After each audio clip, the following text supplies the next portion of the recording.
Nós, durante todas essas aulas, temos conversado sobre a fonte da revelação de Deus. Ou seja, nós estamos falando de como nós podemos conhecer a Deus. E nós vimos que Deus estabeleceu para nós a sua revelação, que é a sua automanifestação de quem ele é, daquilo que ele faz e daquilo que compete a nós, né? A nossa responsabilidade, a nossa missão em tudo isso. Então, tivemos várias aulas na sequência, você pode, inclusive, assistir às aulas anteriores para saber qual é a dinâmica da revelação. Hoje nós começamos, de fato, a análise do ser de Deus, algo que nós chamamos na teologia de teontologia. Ou seja, o que é a teontologia? É a apreciação, é a reflexão sobre o ser de Deus. Mas, gente, não tem coisa mais difícil que pensarmos sobre quem é Deus. Tentar definir Deus é impossível, porque nós não temos palavras para definir quem Deus é. Nós somos criaturas de Deus, nós temos o vocabulário limitado, nós temos a nossa cognição também limitada pelos fatores nossos, mas também fatores relacionados à nossa queda, ao nosso pecado, enfim. É impossível nós conhecermos a Deus de fato por meio da nossa cognição e de forma perfeita. Agora, o que as escrituras nos ensinam a respeito do conhecimento de Deus? E como por meio das escrituras nós podemos chegar a conclusões sobre o ser de Deus, o que ele faz, quais que são as suas características, quais que são os seus atributos. E é isso que nós vamos tentar ver hoje. Antes disso, só para você sentir a dimensão do objeto de estudo que nós temos diante de nós, que é o conhecimento de Deus, vamos ler juntos aí aquilo que Paulo fala lá em Romanos capítulo 11, versículo 33 a 36, é o seu canto aí de adoração, depois que Paulo, durante 11 versículos, expõe de forma complexa, às vezes pesada, sobre a questão do pecado humano, sobre a questão da justiça de Deus que nós temos em Cristo Jesus, sobre a questão de nós sermos formados como filhos e filhas de Deus, e depois de falar tudo isso, depois de contemplar toda a majestade de Deus, Paulo, ele olha para o Senhor, para a grandeza de Deus e diz: ó profundidade da riqueza, tanto da sabedoria como do conhecimento de Deus. Quão inexplicáveis são os seus juízos e quão insondáveis são os seus caminhos. Pois quem conheceu a mente do Senhor? Ou quem foi o seu conselheiro? Ou quem primeiro deu alguma coisa a Deus para que isso lhe seja restituído? Porque dele, por meio dele e para ele são todas as coisas. A ele seja a glória para sempre. Amém. Veja o destaque. Quão inexplicáveis são os seus juízos, quão insondáveis são os seus caminhos. Ou seja, nós não temos a mínima condição de acessarmos a mente do Senhor e entendermos com clareza aquilo que ele quer de nós, quem ele é. Mas, pela misericórdia e pela graça de Deus, nós temos uma maneira de conhecermos a Deus, exatamente na maneira como ele se apresenta a cada um de nós. Como nós podemos estar juntos, próximos dele, na medida em que ele se aproxima de nós, fala conosco, revela quem ele é. E é muito importante nós vermos como a nossa confissão de fé ela afirma essas verdades de forma pedagógica.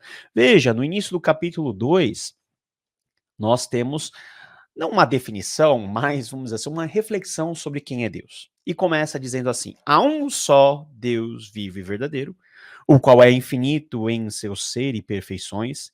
Ele é um espírito puríssimo, invisível, sem corpo, membros ou paixões, é imutável, imenso, eterno, incompreensível, onipotente, onisciente e santíssimo, completamente livre e absoluto, fazendo tudo para a sua glória e segundo o conselho da sua própria vontade, que é reta e imutável. É cheio de amor, é gracioso, misericordioso, longânimo, muito bondoso e verdadeiro, remunerador dos que o buscam e, contudo, justíssimo e terrível sem juízo em seus juízos, pois odeia a todo pecado, de modo algum terá por inocente o culpado. Gente, definir Deus é algo muito complexo. E quando nós pensamos em Deus, nós precisamos pensar em Deus com as categorias e de acordo com a revelação que ele nos apresenta. E aqui nós temos um arrazoado muito legal do que nós podemos pensar a respeito de Deus. Deus é único, vivo, verdadeiro. Na sequência das aulas nós falaremos da Santíssima Trindade, mas não é um ser limitado às nossas contingências, porque ele é o criador de todas as coisas, por isso ele é infinito. Ele não pode ser visto porque é um espírito puríssimo, e ele tem todas as características que não somente o definem, mas essas características são a própria identidade de Deus. E nesse sentido, nós falamos os atributos de Deus. Mas só a leitura desse parágrafo nos faz pensar na grandeza de Deus e como Deus está infinitamente distante da nossa própria capacidade de compreender sobre ele, de nós discernirmos sobre ele. A grande questão e a grande verdade é que nós não podemos conhecer a Deus se Deus não se revelar a nós. E quando Deus se revela a nós, Deus se revela de uma forma que nós, com os nossos próprios padrões, categorias, nós podemos entender, não de forma perfeita, mas de uma forma que nós sejamos conduzidos ao conhecimento verdadeiro e nós tenhamos comunhão com esse Deus. Então, a revelação de Deus nos conduz ao conhecimento e o conhecimento naturalmente nos conduz à adoração. O Bavinck vai dizer o seguinte: uma vez que recebemos o princípio da vida eterna em nossos corações, ou seja, por meio da revelação, somos impelidos a sempre desejar conhecer mais aquele que nos concedeu essa vida. Buscamos mais e mais conhecer aquele que é a fonte da nossa salvação. E por causa do conforto de que desfrutamos em nossos corações, do benefício e do fruto que o conhecimento de Deus produz em nós, em nossas vidas, sempre voltamos para a adoração do ser eterno. Por que nós queremos conhecer a Deus? Porque conhecendo a Deus, nós não somente descobrimos qual que é o propósito do nosso ser, mas nos voltamos totalmente a esse Deus maravilhoso em adoração. Gente, isso é muito importante. Nós não podemos adorar a um Deus que nós não conhecemos. Quando você adora a Deus, você já imaginou quem é esse Deus? A quem você está dirigindo toda a adoração? O que ele faz? Quais são as suas características? Quais são os seus atributos? E quais são as suas obras? Para que nós possamos adorá-lo de acordo com a sua essência, com a sua pessoa, para que possamos louvar os seus poderosos feitos. Então, essa aula é muito importante para que você tenha essa visão. E ao final dessa aula, que o seu coração possa estar cheio da presença de Deus e adorá-lo em espírito e em verdade. O que é o ser de Deus? Embora não seja possível dar uma definição de Deus no sentido estrito da palavra, é possível dar-se uma descrição geral do seu ser. Então, é aquele negócio. Você não consegue, nem ao menos, conhecer a pessoa que está do seu lado, o seu cônjuge que seja, de forma plena. Você conhece essa pessoa por meio daquilo que ela demonstra ser, por meio da sua fala. Imagina Deus. A essência do ser de Deus é completamente fora das nossas capacidades de compreensão. Entretanto, por meio daquilo que Deus faz, por meio das características que Deus apresenta sobre si próprio, nós podemos conhecê-lo na medida em que nós somos convidados a ter um relacionamento com ele. Muitas definições de Deus têm sido dadas, mas talvez seja melhor descrevê-lo como um ser puramente espiritual, de infinitas perfeições. Quando nós estamos falando das perfeições de Deus, nós estamos falando teologicamente dos seus atributos. Gente, definição importante. Atributo de Deus é a sua perfeição. Os atributos de Deus são as suas perfeições, de modo que os atributos correspondem plenamente ao ser de Deus. Então esse é um ponto muito interessante, porque isso é diferente, por exemplo, daquilo que nós temos como atributo e característica. Eu posso ter qualquer tipo de qualificativo, esse qualificativo não me definirá como um todo.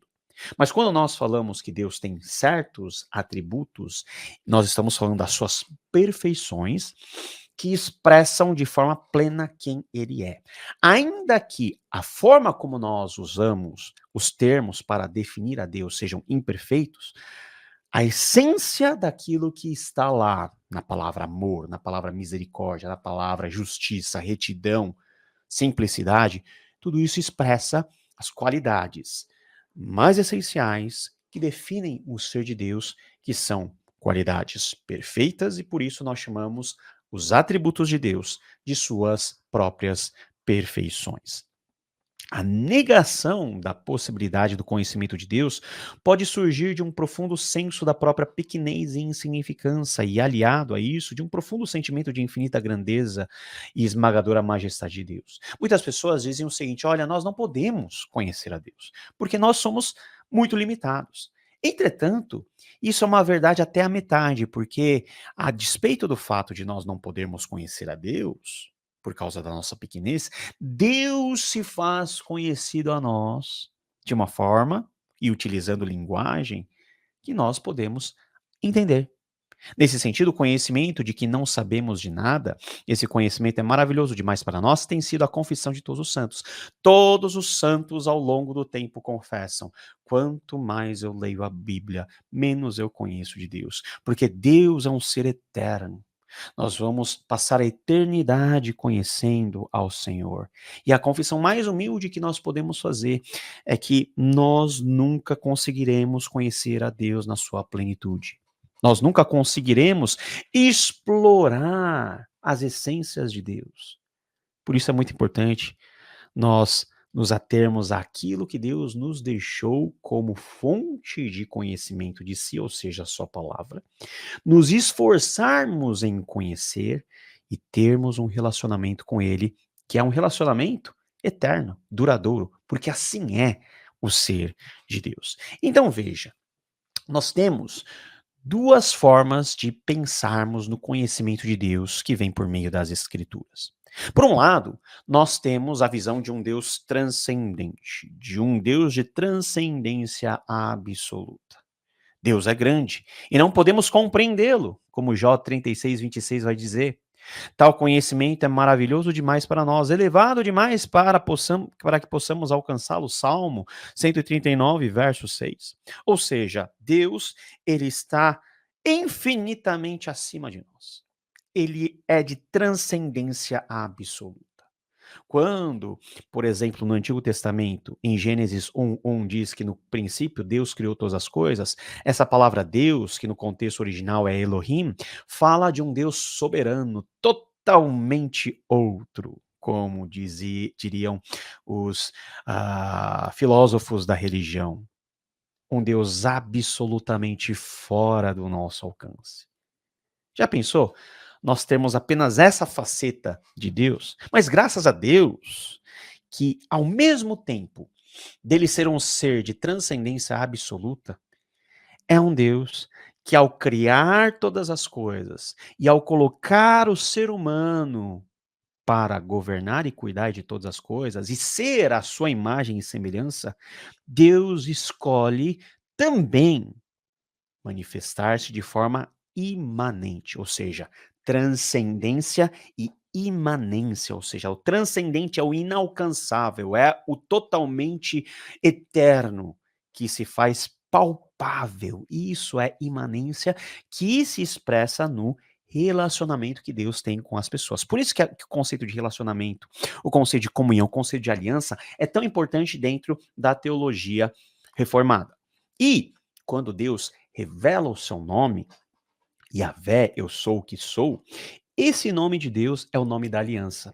É o nome que expressa o compromisso de Deus, assumido por ele próprio, de se tornar presente, de se tornar audível, de se tornar em certas instâncias visível para o povo que ele escolheu para ser a sua própria propriedade, para ser o seu próprio povo.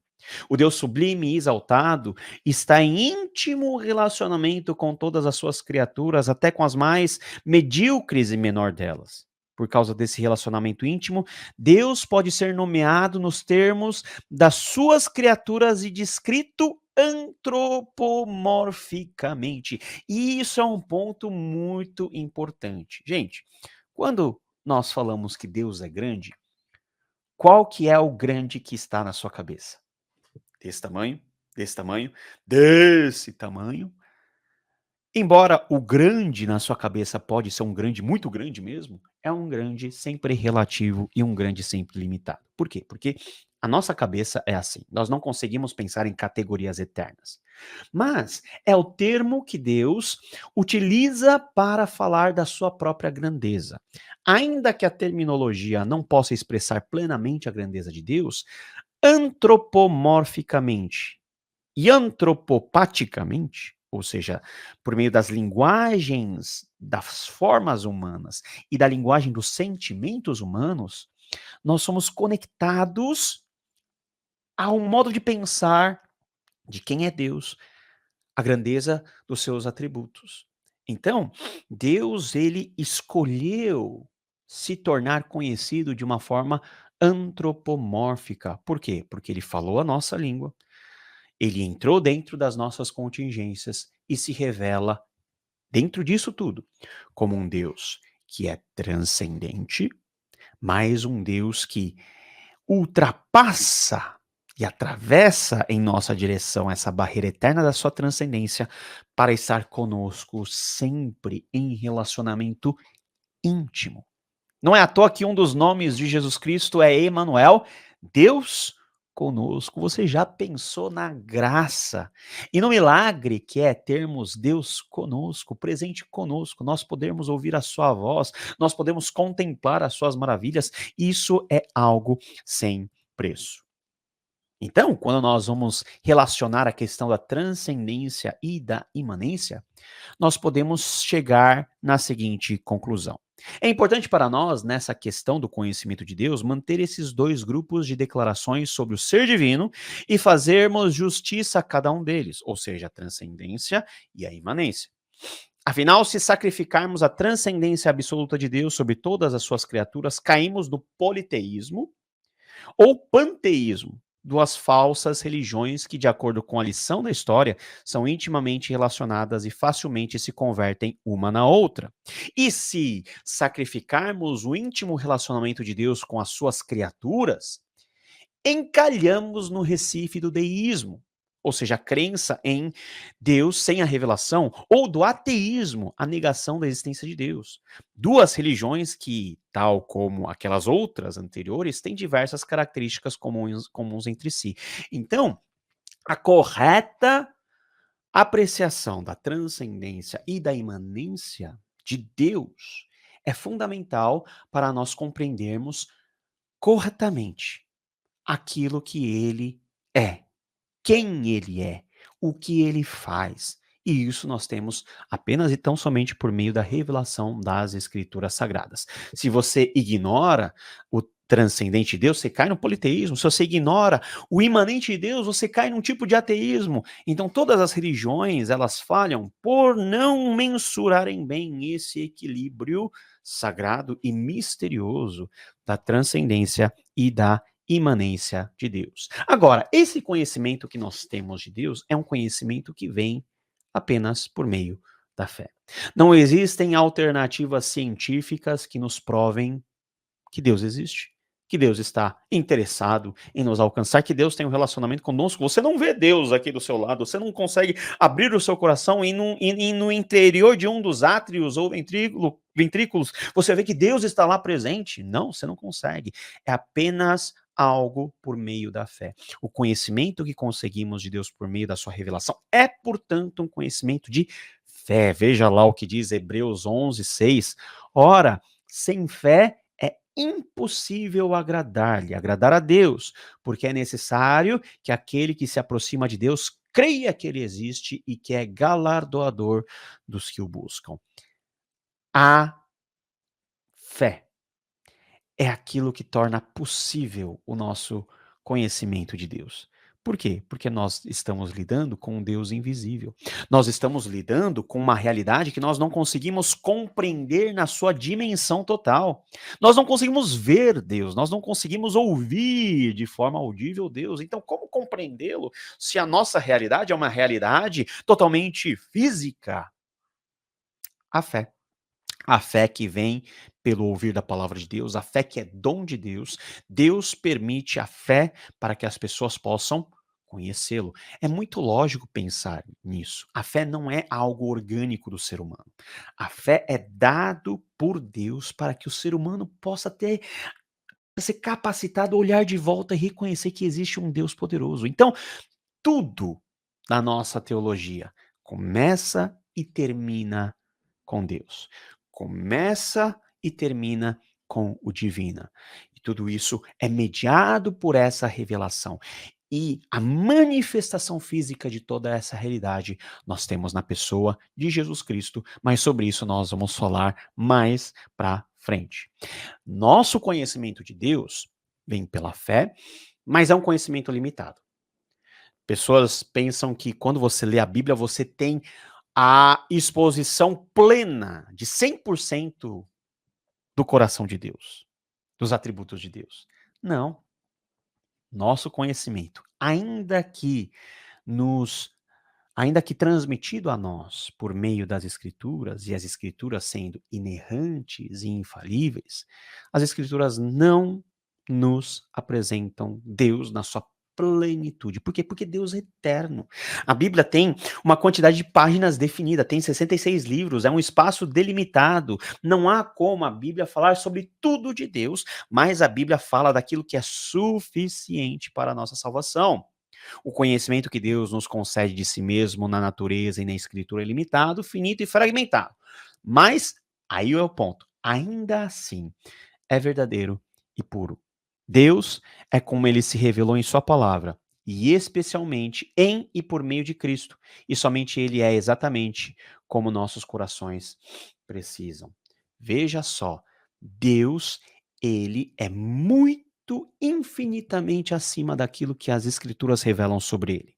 Mas tudo que as escrituras revelam sobre Deus é verdadeiro e é suficiente para que nós, seres limitados, possamos conhecer a Deus e possamos em Deus ter descanso das nossas almas, possamos entender qual que é o propósito da nossa vida. A Bíblia não tem nem a pretensão de falar sobre todas as coisas do mundo de forma inesgotável. Imagina sobre Deus. A Bíblia não fala sobre as coisas que são tecnicamente contáveis aqui no mundo. Imagina sobre um Deus que é eterno e que não tem fim.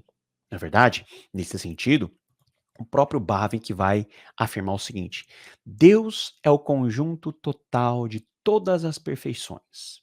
Aquele a respeito de quem nada maior, mais elevado ou melhor pode existir em pensamento ou em realidade.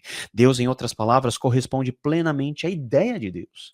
Ele também tem perfeito conhecimento de si mesmo e instila em nosso coração uma impressão de si mesmo. Todo atributo de Deus é precioso para os crentes. Então, a soma de todos os atributos que são revelados nas Escrituras Sagradas, que são as perfeições de Deus, é o conjunto de Deus.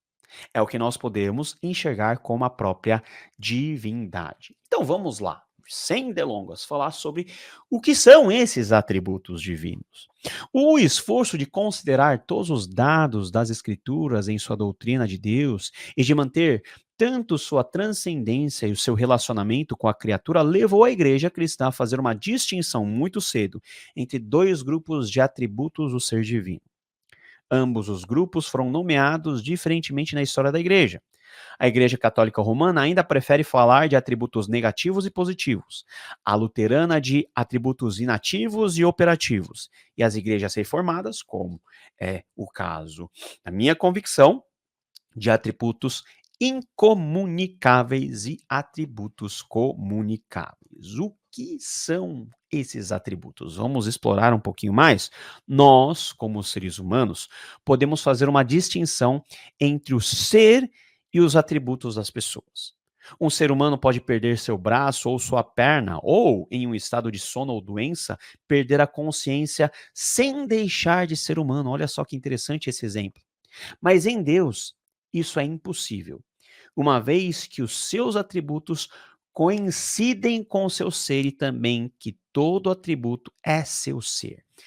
Nós não podemos separar o ser de Deus dos seus atributos. Por isso que o estudo dos atributos, das perfeições de Deus é o estudo do próprio ser, da essência, o estudo da teontologia. Deus não é apenas sábio e verdadeiro, bom e santo, justo e misericordioso, mas também é sabedoria, verdade, bondade, santidade, justiça e misericórdia. Ou seja, Deus não é apenas as suas características, Deus é a própria definição daquilo que é ou são os seus atributos. Portanto, ele também é a fonte de todos os atributos do homem, é tudo que ele tem e também a fonte de tudo que as criaturas têm. Ele é a fonte abundante de todos os bens. Isso é, é filé mignon teológico, sabe? Porque tudo que é característica de Deus coincide com o seu ser, e o próprio ser de Deus é a fonte de todas as coisas, tanto as físicas como as metafísicas, como pessoas, como as suas consciências, como seres humanos, como também as suas consciências morais, éticas, tudo vem do ser perfeito de Deus, e por isso estudar os atributos divinos é algo muito importante. O Mark Jones, que é um pastor presbiteriano canadense, diz o seguinte: quase tudo que pertence aos seres humanos nas escrituras também é atribuído a Deus. Veja só que interessante, nós estamos falando dessa conexão dos atributos de Deus, que é a fonte para aquilo que nós temos na realidade humana, não é? A Bíblia fala da face de Deus, dos olhos, pálpebras, ouvido, narinas, bocas, lábios, línguas, dedos e muitas outras partes do corpo. A Bíblia é antropomórfica, de capa a capa. Olha só, e esse é o milagre da revelação. Deus acomoda-se a nós na Escritura e às vezes apropria-se de um vocabulário que nos ajuda a entender certas verdades sobre ele. Então, o cuidado que nós temos que ter é que, quando nós falamos os atributos de Deus, nós necessariamente precisamos de categorias que são humanas. Mas quando aplicadas a Deus, essas categorias que têm sua limitação dentro do contexto da vivência humana, quando aplicados a Deus, devem ser entendidos na sua plenitude, na sua perfeição. Dois atributos, ou dois tipos de atributos que nós temos na apreciação dos atributos divinos são os atributos incomunicáveis e os atributos comunicáveis. Vamos ver como que esses dois atributos eles são diferentes? Vamos começar com os atributos incomunicáveis. Veja só o que o Bavinck diz. Entre os atributos incomunicáveis de Deus estão aquelas excelências ou virtudes, ou perfeições, que revelam que tudo que está em Deus existe nele de um modo absolutamente divino e, portanto, não é suscetível a ser compartilhado com as criaturas. Esse grupo de atributos afirma a absoluta exaltação e incomparabilidade de Deus. Então, gente, Deus, ele nos é revelado em linguagem antropomórfica, mas em linguagem analógica. Ou seja, são linguagens comparativas. Mas certos atributos de Deus são exclusivos a ele e não são compartilháveis a nenhuma outra criatura. São atributos que expressam o quê? A sua infinita, incomensurável grandeza e perfeição. Então, são aspectos exclusivos da divindade. Nenhum ser espiritual compartilha desses atributos. Nenhum ser humano compartilha com esses atributos. Apenas e tão somente Deus tem essas características e esses atributos, essas perfeições. Então, começa a imaginar. Quais serão ou quais seriam os atributos que são classificados como incomunicáveis? Quer ver o que o Berkhoff ele diz? Os atributos incomunicáveis são as perfeições divinas que não encontram analogias na criatura. Eles destacam a distinção absoluta de Deus, sua grandeza transcendente. Então, veja só, transcendente imanente, não é? Então, nós temos os atributos incomunicáveis que realçam a transcendência e exclusivamente a transcendência. Quais são esses atributos? O Bavinck faz um texto muito legal que condensa em um parágrafo esses atributos que são 4. Deus é, em primeiro lugar, independente. E o que significa isso? Independente no sentido de que não é determinado por nada e que todo o resto é determinado por ele. Ou seja, Deus é independente porque ele não depende de nada. E todas as coisas dependem dele. Então, Deus continua sendo Deus se não existisse a humanidade, se não existisse o universo, se nada existisse, só existisse ele seria satisfeito nele, ele teria todas as suas perfeições, ele seria amor, ele seria tudo. Por quê? Porque Deus é independente, é o único ser puramente, plenamente independente que existe. Mas também, em segundo lugar, ele é imutável. Ou seja, nós estamos falando da estabilidade plena, de modo que permanece o mesmo eternamente. E toda variação e mudança são próprias das criaturas e da relação na qual elas se colocam contra Deus. Ou seja, a imutabilidade. Gente, só tem um ser que não muda: Deus. O autor de Hebreus vai dizer o quê? Jesus Cristo é o mesmo ontem, hoje e eternamente. Imutabilidade. Nenhuma outra criatura tem imutabilidade. Apenas Deus. 3. Depois vocês podem ler todas essas referências, tá?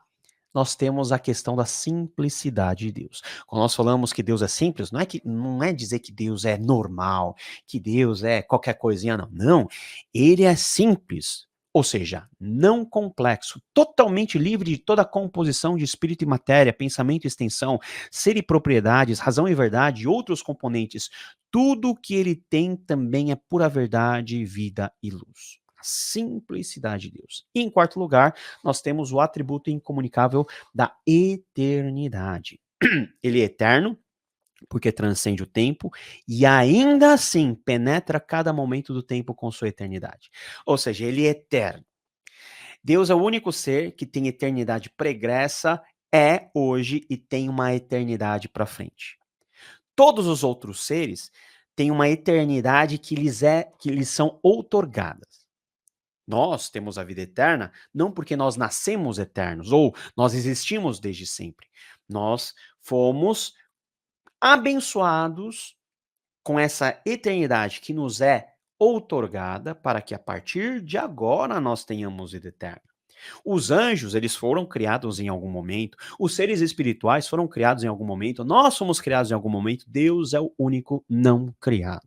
E por ser não criado, ele é o único que pode ser chamado de eterno. O salmista vai dizer o quê? De eternidade a eternidade, tu és Deus. Ele é onipresente também nesse sentido, porque ele está presente não somente em todo lugar, mas em todos os momentos da história, trazendo a eternidade para esses pontos históricos. Transcende todo o espaço e ainda assim sustenta cada ponto de espaço por sua força onipotente e sempre presente. Então veja, independência, imutabilidade, simplicidade, eternidade. São 4 atributos incomunicáveis, ou seja, exclusivos da divindade. E quando nós falamos do único ser imutável, é lógico que nós estamos falando de Deus. Por isso que a soma, o conjunto de todas essas perfeições é a expressão da própria divindade e do ser divino. A única pessoa independente que existe no universo, Deus. A única pessoa simples, no sentido da sua palavra, que não é divisível em várias outras partes ou em segmentos, é Deus. O único que é 100% eterno, Deus. Isso é algo que nós precisamos ter no nosso coração. Veja, quando nós adoramos a Deus, nós precisamos nos lembrar de todas essas características que nos fazem olhar novamente para Deus com essa admiração, com esse temor. Que Deus, ele é eterno, que Deus é imutável, que Deus é simples, que Deus não está dependente a nada. São motivos que nós temos para adorar esse Deus grandioso. Veja só, agora, nós temos os atributos comunicáveis. E o que são esses atributos comunicáveis? É verdade que os atributos incomunicáveis nos dizem sobre o modo pelo qual tudo que está em Deus existe, mas eles nos deixam no escuro sobre o conteúdo do ser divino. Veja só.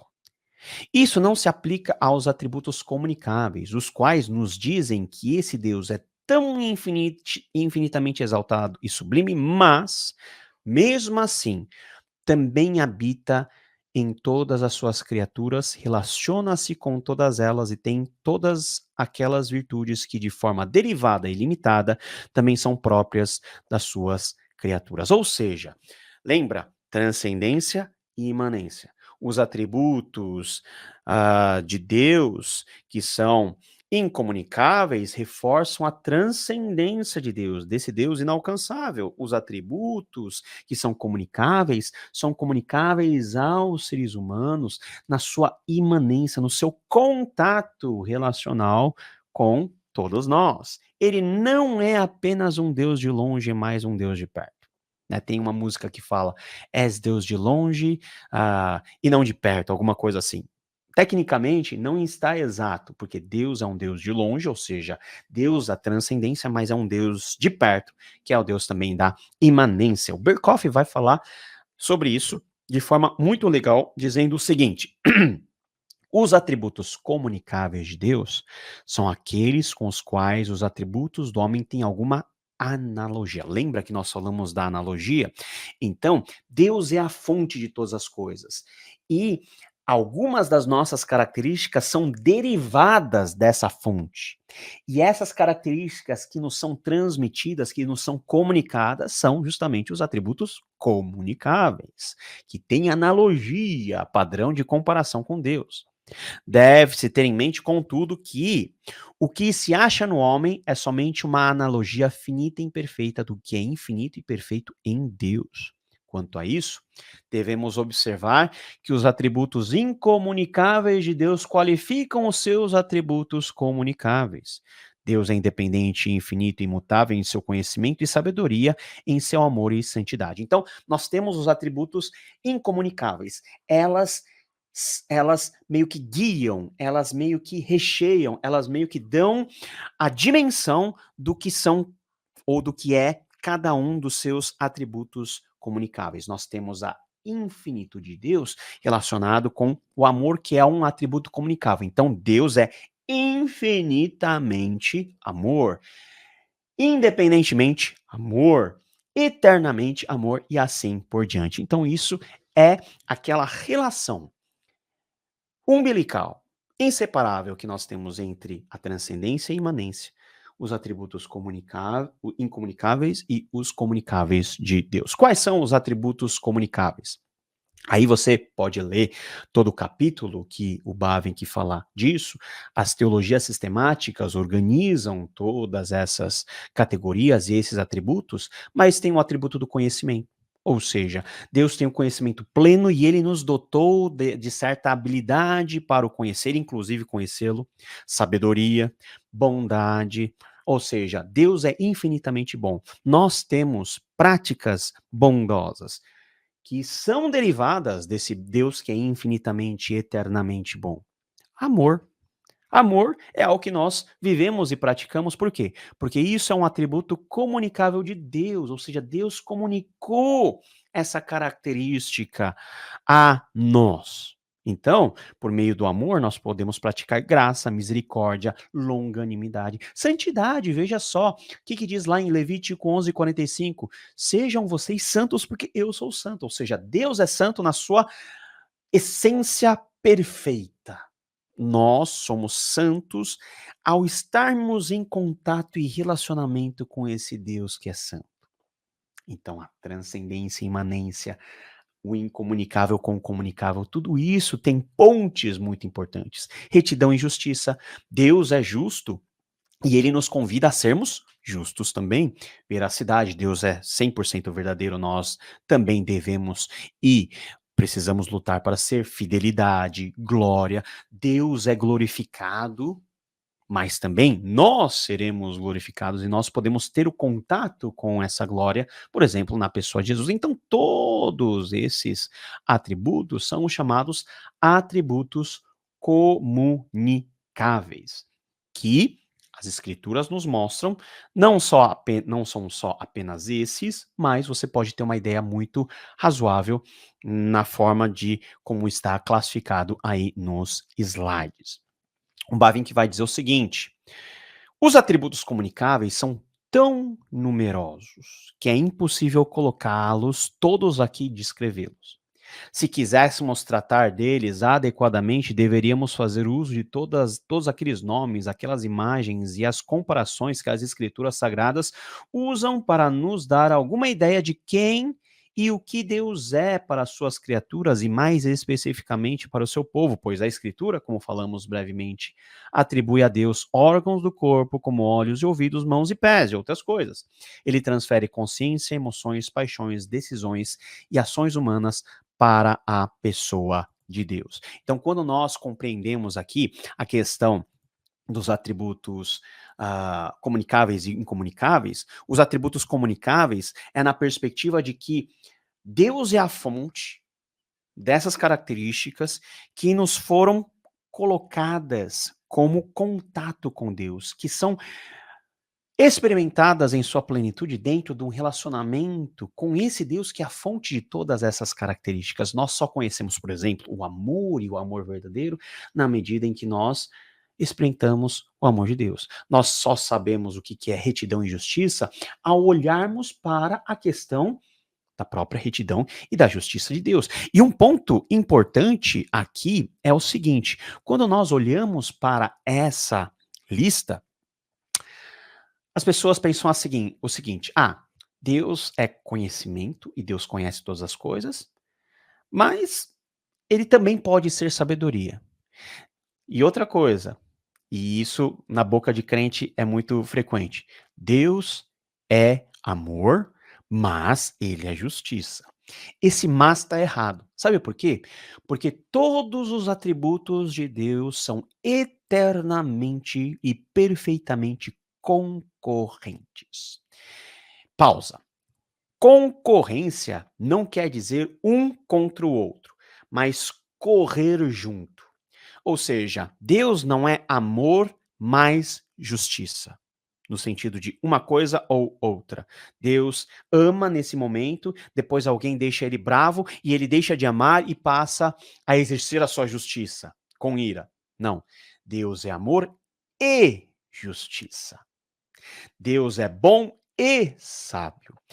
Todos os atributos de Deus ocorrem de forma concorrente, ou seja, um ao lado do outro, numa intensidade eterna. Então Deus é sempre amor, e sempre justiça, e sempre sabedoria, e sempre imutabilidade. Não há um momento em que Deus seja menos de uma coisa e mais de outra coisa. Sabe como isso é visível na pessoa de Jesus Cristo? A pessoa de Jesus Cristo é a manifestação visível dessa eterna concorrência dos atributos de Deus. Sabe como nós vemos isso? A questão João 3,16. Deus amou o mundo de tal maneira, ok? Que deu seu Filho unigênito para que todo aquele que nele crê não pereça, mas tenha a vida eterna. Não pereça, mas tenha a vida eterna é a questão da justiça e do juízo de Deus. Ou seja, Deus não sacrificou o amor para ser justo e não sacrificou a justiça para ser amor. Ele, no Filho, em Jesus Cristo, ele pagou o preço dos nossos pecados e das nossas dívidas para que nós pudéssemos ser o alvo do amor e da justiça de Deus ao mesmo tempo. Então não há esse negócio de Deus ser uma coisa ou outra, ser justo ou amor. Não, Deus é justo e amoroso. E isso nós encontramos de forma patente, clara e explícita na própria pessoa e na obra de Jesus Cristo, na mensagem do Evangelho. Então, nunca se esqueça, não é uma coisa em detrimento da outra, é uma coisa junto da outra. Nós, seres humanos, precisamos de todo o mundo de fora para nossa existência física e espiritual, porque somos pobres e fracos e porque nada temos. Mas tudo isso de que precisamos, tanto para a alma quanto para o corpo, tanto para o tempo quanto para a eternidade, está sem exceção disponível a nós, de modo original, perfeito e infinito, em Deus, o qual é o bem supremo, nós vimos no começo, e a fonte transbordante de todos os bens. O mesmo Mark Jones, que nós citamos agora há pouco, vai dizer o seguinte: ele, Jesus Cristo. Lembra que nós falamos de Jesus como a manifestação final de tudo isso? Vamos falar dele, de Jesus Cristo? Ele é a imagem do Deus invisível. Cristo revela o Pai a seu povo. Na vida, morte e ressurreição de Cristo, vemos os atributos de Deus manifestos por toda parte. Conhecer a Deus é conhecer a Deus por meio de Jesus Cristo. Gente, isso daqui é formidável. Muitas vezes, os atributos de Deus nos parecem subjetivos demais para entendermos. Como que nós entendemos a bondade de Deus? Nós não podemos medir a bondade de Deus, mas como nós podemos entender?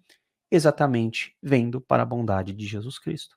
Como nós compreendemos o amor de Deus? Olhando para o amor de Jesus Cristo. Como nós compreendemos a justiça naquilo que Cristo fez por nós, se tornando injustiça por nós, para que a justiça de Deus seja a nós revestida e imputada. Então, Cristo é a manifestação visível de Deus, dos atributos de Deus. É só olhar para Jesus que nós entendemos na prática quem Deus é, o que Deus faz, as suas essências mais profundas. Nesse sentido, Calvino também vai dizer o seguinte: em Cristo, Deus manifesta plenamente a sua graça e misericórdia. Graça, misericórdia, atributos comunicáveis. Ele é a imagem do Deus invisível. Invisibilidade é o quê? Atributo incomunicável, onde podemos ver a plenitude da divindade. Olha só que coisa mais maravilhosa aqui. Em Cristo, nós vemos o Deus invisível. Nós vemos a plenitude da divindade. Nele está a plenitude da divindade, vai dizer o Novo Testamento. Nesse sentido, Cristo é chamado Deus em razão de sua natureza divina. Ele é chamado homem em razão da sua natureza humana. Nós vamos falar sobre a dupla natureza de Jesus mais para frente. Mas a dupla natureza de Jesus está relacionado com que conceito sobre o ser de Deus? Transcendência e imanência. Jesus, ele encarna essa realidade de forma visível na medida em que, ao vir ao mundo, Jesus é Deus na plenitude e é ser humano na plenitude, como se confessa na igreja, veri Deus, veri homo, ou seja, verdadeiramente Deus, verdadeiramente humano. Cada uma dessas duas naturezas é distinta e ainda assim as escrituras nos ensinam que Cristo, como Deus e homem, constitui uma única pessoa. Tudo isso está junto.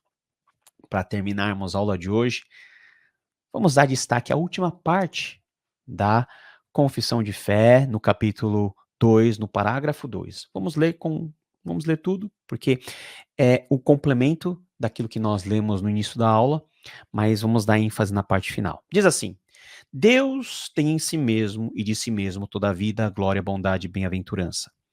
Ele é todo suficiente em si para si, pois não precisa de criaturas que trouxe existência, não deriva delas glória alguma, mas somente manifesta a sua glória nelas, por elas, para elas e sobre elas. Veja que a confissão está falando dos atributos incomunicáveis e comunicáveis.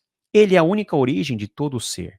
Dele e por ele e para ele são todas as coisas, e sobre elas tem ele soberano domínio para fazer com elas.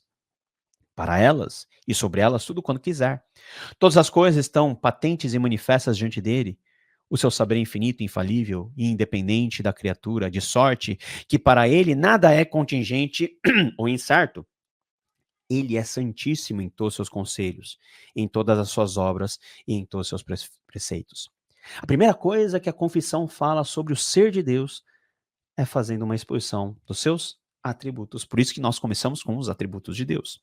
Mas veja só, da parte dos anjos e dos homens e de qualquer outra criatura lhe são devidos todo culto, todo serviço e obediência que ele há por bem requer deles. E nós voltamos com isso lá para o começo.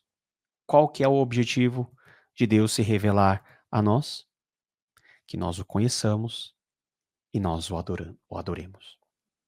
A adoração é a resposta diante da compreensão, não plena, mas suficiente, dentro dos limites da revelação, de quem Deus é. Quem Deus é. Deus é imutável. Ele é infinito. Deus é eterno. Deus é amor. Deus é bondade. E Deus é bom. Quando nós olhamos que Deus é tudo isso na sua perfeição, a única coisa que nós temos a fazer é voltarmos os olhos para Deus e adorá-lo na beleza da sua santidade. Veja, quando nós adoramos a Deus pelos seus atributos, pelos seus atos, porque os atributos são a exata manifestação do ser pleno de Deus. Quando você vai lá na igreja e canta, nós cantamos pelos atributos de Deus, pela essência de Deus, pela pessoa de Deus e por tudo aquilo que Deus faz. E por isso entender isso é tão importante, porque quando nós entendemos isso, gente, a nossa vida vira um reflexo, uma resposta de adoração a esse Deus que tanto nos amou. E que é um Deus que, mesmo sendo infinitamente grande na sua transcendência, decretou ser também íntimo e próximo, imanente, por meio de um relacionamento íntimo que ele convida eu e você a fazermos parte e a estarmos juntos.